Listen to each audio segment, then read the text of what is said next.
Hello, Louisiana Beer Reviews. We're doing a beer called Samuel Adams Octoberfest, one I've reviewed before. It's nice to revisit.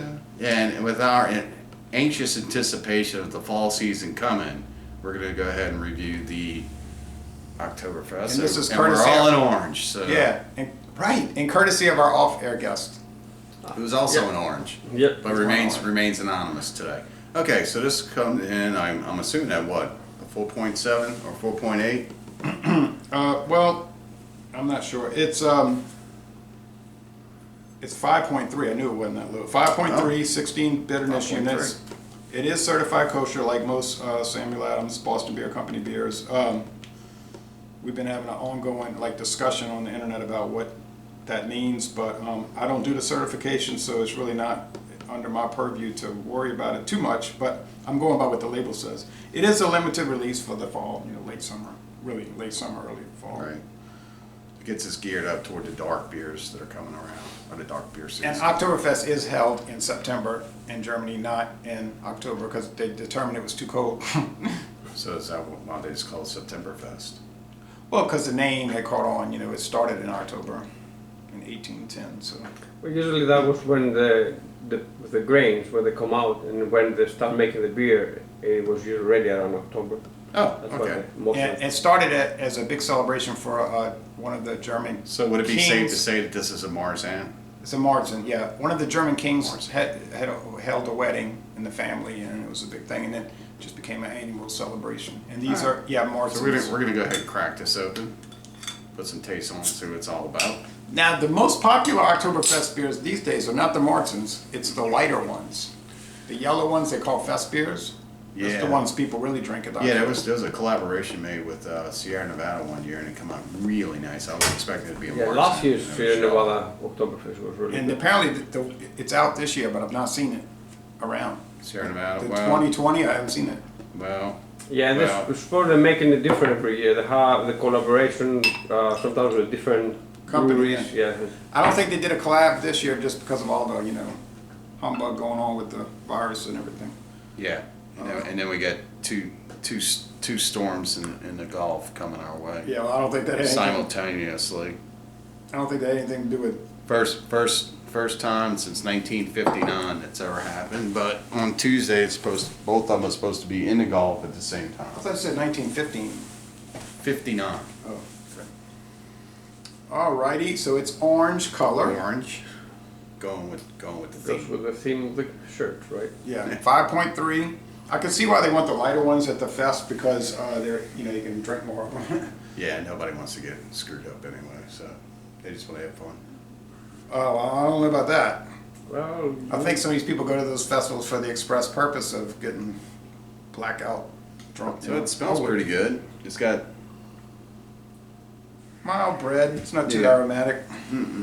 it's just usually blasé, but it's usually not as flavorful as other beers. So I'm gonna go ahead and taste it. Okay, cheers. Thanks for Cheers. bringing it.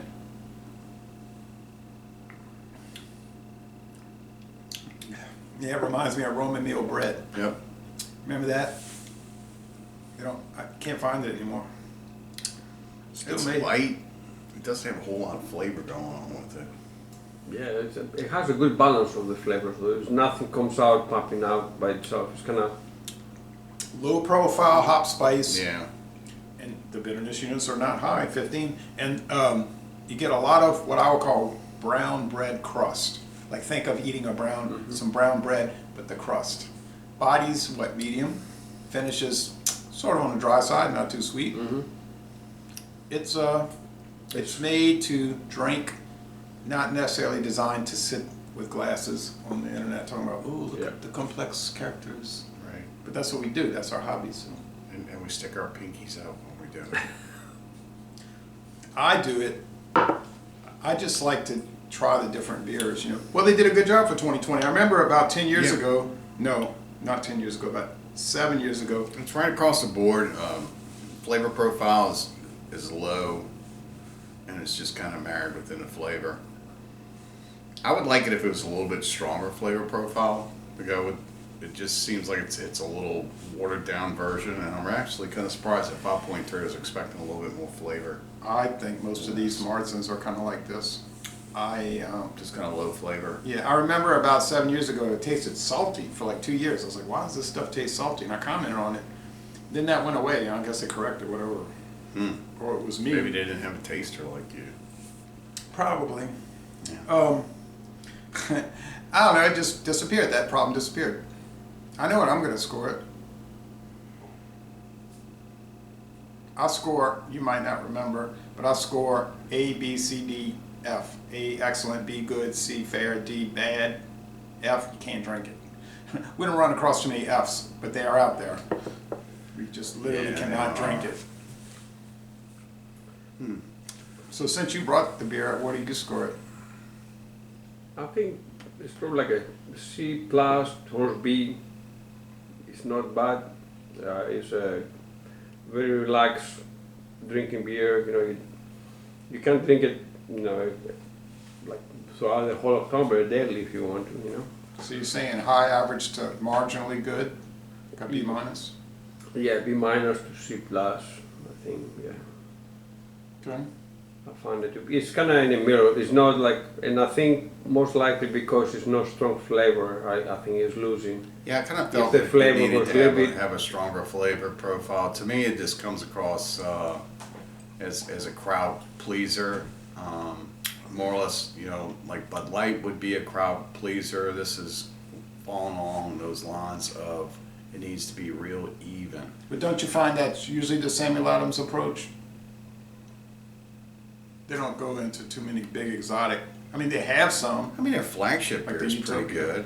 Oh, the Boston Lager. Boston Lager, That's a yeah. little more flavorful. And their Noble House beer is fantastic. It has very light. So- That saltiness is kind of in the aftertaste. You still Yeah. kind of taste that saltiness. Yeah, Oh, yeah? I'm kind of getting it too now that you'd mentioned it. I should have never brought that It's up. not. It's not so much salt. It's like an aftertaste of salt. Yeah, right, It's in the back. right. So I don't know if that's in there designed to keep you drinking more, to make you thirstier. I do know that that's why ballrooms stick peanuts, popcorn, and pretzels. Oh yeah. That's Because they that's want you to correct. get The more thirsty. You, So yeah, correct. More salt you get, more liquid Yeah. you want. yeah. So yeah, the Marzen actually the Marzen flavor is kind of subdued in this one for me. So I'm gonna have to give this. I'm just gonna give it a B minus. Oh man, that's too bad. I'm gonna say 84B. Mid-range, just a B. Because Again, I think a lot of people will like this because it's very mild and mellow, and that's the way it's supposed to be. Mild and mellow. So And it's you know, you go to a festival, you can drink a lot of these. Of course, it's a little bit high alcohol. and our guest but- drinker has been exposed to a lot of the European beers while he was being raised in outside of the United States. So he's got a different profile or palate for beers indigenous to that area. Oh yeah, and that Mythos was really good. You like that it? was flavorful now. That was really good. Then that has a grassy hops, a lot of punch to it. I had a lot of action, you know. This is fine. I think it's designed what it's supposed to be. It's made the way it's designed to be. At 5.3, it could be a little dangerous. You know, you start drinking a lot of those. That's kind of getting up there. It can hit, Well, yeah. If you normally not heavy drinker, and because it's easy to drink, you can get in trouble. It's like I always say, you know, it's got to be a fine balance between it doesn't have to be an alcohol punch or it doesn't have to be alcohol all the way to lay down. Right. But it has to be balanced across the board between flavor, profile, and the way the Okay, alcohol. so you're always saying it's a little bit on the dull side. Yep. Fair enough. Okay, so ladies and gentlemen, well, I think it's. I mean, it's not a bad beer. No. So I don't think it's. No, that's why it got a B. Yeah, it's not. It's not on a. if it was I mean, bad, you give it a D. Yeah. If it's for a dull beer, I would have given it a B. Or if it was B minus or C plus, you know, I would have given that if it was dull. But I think it's more of a.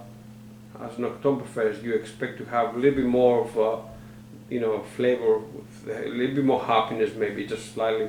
think the Paulaner. I agree. I think the Paulaner Oktoberfest. would be Just a the little bit flavor more- profile itself is low. That's Yeah. why I kind of likened it to, a fan favorite like Bud Light. Yeah. The flavor Yeah. profile is low. So 2 B minuses and a B. It's going to average to a B minus. So, les bon temps relate. Still something to check out, and we're going to end this review. Absolutely. We're going to end this review by saying, y'all come on down to Jefferson, Louisiana. And drink better beers.